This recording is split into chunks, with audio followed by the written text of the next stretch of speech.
Ang gustong-gusto kong pangarap ko is makapagpatayo ng bahay sa Batangas kasi po na-demolish yung bahay namin na squatter sa Pasay. In Saudi Arabia, malaki ang sahod, walang binabayaran kahit 5, libre ang pagkain. So, in-enjoy ko po talaga ang pagiging isang single at lahat ng mga gusto ng pamilya ko, pinapadala ko. Every 6 months nakakapagpadala ng pagkain. Nakapagpatayo din po ako ng bahay sa Batangas.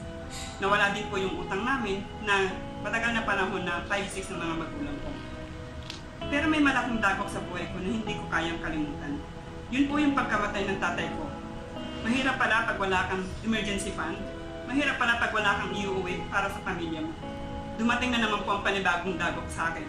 Yun po yung major operation na nagkaroon ng ovarian cyst si nanay. So nung nagkaroon po ng ganong klaseng trahedya, inisip ko po, kailangan kong umuwi whatever happened.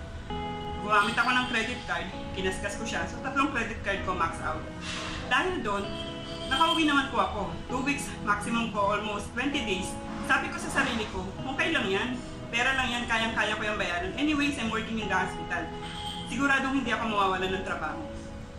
After a week, pagbalik ko sa Saudi, habang nagtatrabaho ako, bigla ako pinatawag ng HR.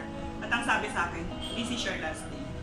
Binibigyan na ako ng 1 buwan para maiayos ko yung papeles ko at ang gamit ko at pauwi na ako sa Pilipinas.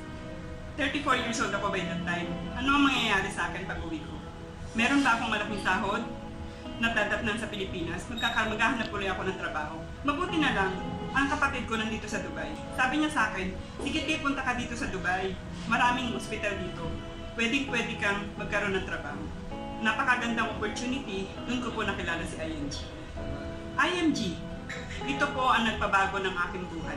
Sa loob ng 4 na taon, nabayaran ko po yung utang ko sa credit card ko at sa loan ko. Kahit pa paano po, meron na rin po akong emergency fund, nakakuha din po ako ng long-term healthcare, and then, nagkaroon din po ako ng life insurance. If anything happened to me, merong makukuha ang pamilya ko.